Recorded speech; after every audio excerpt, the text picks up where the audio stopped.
In this lesson, as promised, it's going to be up to you to add two new functions to users.js, one getUser and another getUsersInRoom.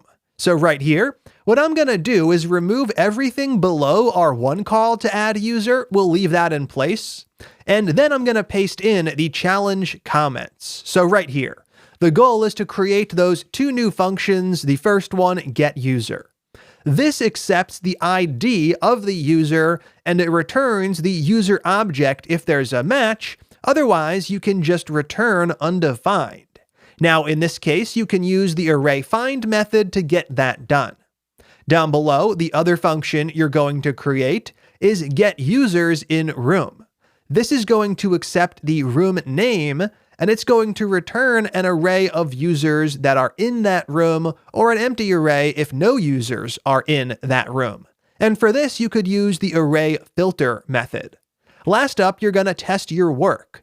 So let's go ahead and together add another call to add user down below. For this one, I'll change the ID to something like 42, and I will go ahead and add Mike to the South Philly chat room. Then I'm going to add just one more user below that. I'll change this ID to something like 32, and this person's name will be Andrew, but we'll put them in a different room, like Center City. So now we have some interesting data we can test with. I should be able to fetch any of these users by their ID, and if I look for all of the users in Center City, it should just be one. If I look for all of the users in South Philly, I should get two back. So take some time to create those functions and then call them to test your work. When you're done, come back and click play. How'd that go? Let's go ahead and kick things off up above by creating our first of those two functions. We'll test that out and then we'll move on to the other one. So right here, this one is going to be getUser, which I mentioned should accept the ID of the user and it should return the match if any. Now I mentioned you could use find to get this done. Sure, there are other ways as well. For us though, what we're going to do is return a call to users.find. Now remember, find returns the match if there is one, otherwise it'll return undefined if there is no match, so this actually works out really well. We can directly return the result of the find method. Now we want to supply our function, so right here we'll go ahead and get that done. We get access to the user, and we're looking for a user whose ID matches. And I'll use the shorthand syntax. So right here, that is user.id equaling the ID we are looking for. Now let's test this out before moving on to the second and slightly more complex one. Right here, we're going to go ahead and get that done down below where our users are created. So I'll create a const called user. Then I'll use getUser with one of these three IDs. I'll use 42. So right here, that is 42. And then we'll log the user out to make sure we actually get them back. And let's go ahead and run the program to test this one out.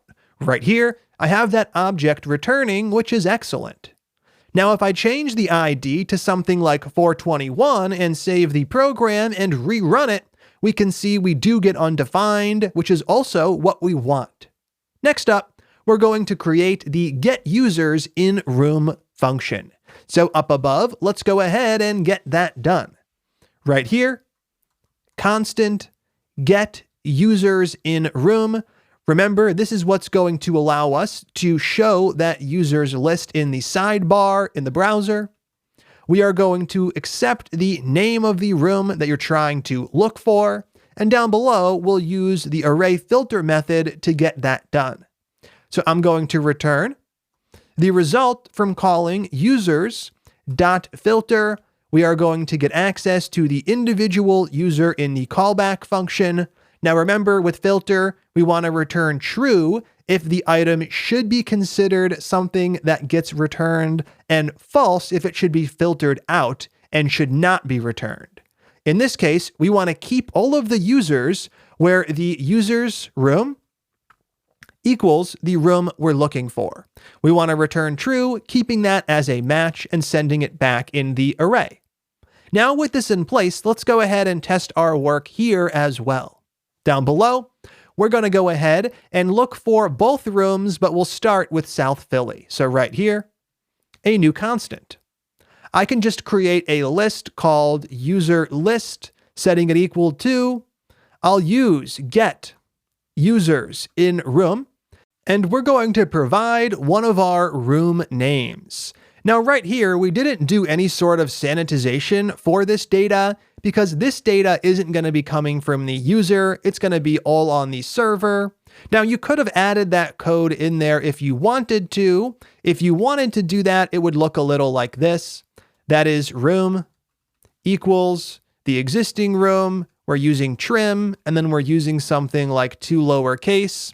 This is not something you needed to do, but you could add it if you wanted to. Now down below, we're going to search for those rooms. I'll start with South Philly, and then I'll go ahead and print that user list out to see what exactly we get back. Since there are 2 members in that room, I would expect to see 2 showing up. I'll rerun the script. Right here, we get our array with both Andrew and Mike, which is great. Next up, we'll look in Center City. So right here, we have Center City.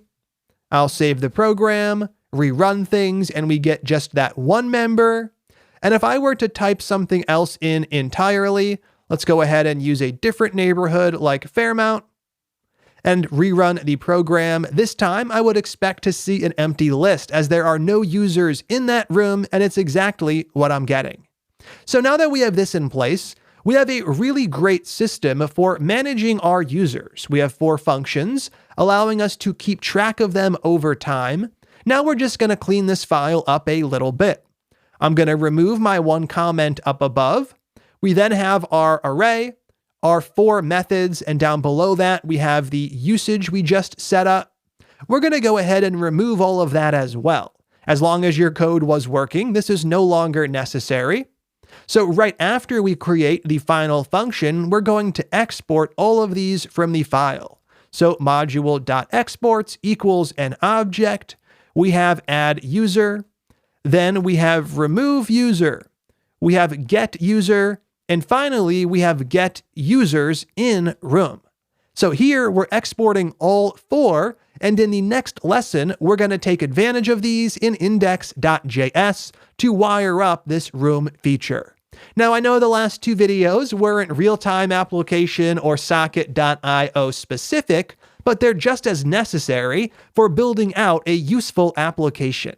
Now that we have this in place, let's jump into the next one.